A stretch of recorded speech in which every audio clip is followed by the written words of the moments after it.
last of them had been about 3 years ago. I placed both hands against the roof behind my head and arched my back in a stretch. The car's heater was making me drowsy. I rolled the window down a crack and watched the run-down buildings slide by. In the reflection off the glass, I noticed Smith turn his head to glance at me. Lit only by the car's green panel lights, his face had a ghostly, dreamlike translucence, as if he, like the pajamas I wore under my clothes, had been part of my sleep only 10 minutes earlier. "Did you have a nice Christmas, Lieutenant?" "Not bad." "Me too. I went back home. Expensive, but the wife and I thought it would feel strange having Christmas here." I couldn't think of anything stranger than Christmas in Florida. We drove beyond the hospital and turned left onto Clark Avenue. Ahead, halfway down the block, 2 cruisers and an ambulance blocked the road, their sparkling colored lights imitating some cockeyed Christmas scene. I noticed discreet lights on in several neighboring houses. It was 3:48 a.m.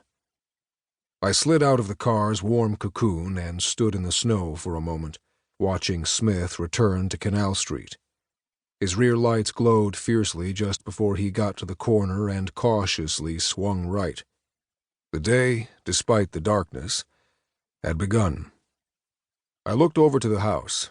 By New England standards, it was not old, maybe built in the 40s, but it looked ancient. Its skin was peeling and blotched with rot.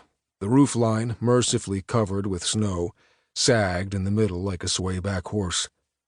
Where boards had once met squarely with precision, time and neglect had instilled a blurry vagueness. I doubted the entire building contained a single intended 90-degree angle.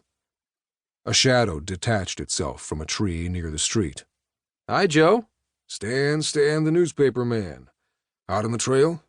"I heard about it on the band. What happened?" "You tell me. I just woke up." "Can I tag along?" "Nope."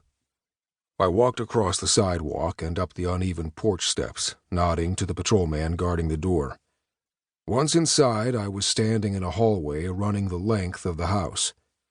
At the far end were the shattered remains of the back door, its top half looking like an artillery target. In the middle of the floor halfway down the hall lay a toppled hardback chair. Next to it was a shotgun. A bowl-shaped patrol sergeant stepped out from one of the side doors. "Hi, Joe. Sorry to get you out of bed." "That's okay. What happened?" "Old lady got a bunch of obscene phone calls over the last few days. The guy finally said he'd visit tonight and do to her what he did to the cat. She waited for him in that chair and blew him away when he opened the back door." "What did he do to the cat?" The sergeant, George Capullo, approached the fallen chair and motioned at the doorway. I stepped over the chair and looked around the corner. It was a bedroom, cluttered but neat, lit from a single bare bulb on the wall. "On the bed," said George. He stayed where he was. I approached the bed, a ramshackle iron spider's web held together with crisscrossed wires. Covering it was an old quilt, not especially pretty but carefully made, and under the quilt was a small lump. I flipped back the corner. The cat lay on its back, spread-eagled, its eyes wide in arrested agony. It had been slit open from neck to crotch and its innards pulled out for display. Lumpish, red, and still slightly wet. I swallowed hard and dropped the quilt back. Christ, George, you could have told me. "Gross, huh?" More like weird. Did somebody call the state's attorney? "Do unto him like I did unto you?" Spare me, and spare him, too. He doesn't have my sense of humor. Is JP here? "Yeah, and I already called the SA. He should be here by now. JP's out back taking pictures." I returned to the hallway. Did you respond first? "About 2:30. She called it in herself. The neighbors claim they didn't hear a thing. That's bullshit, of course. She let loose with both barrels at once. Must have made the whole block jump." Who's the body? "Don't know. We haven't searched him yet." George hesitated. "To be honest, I didn't get too close.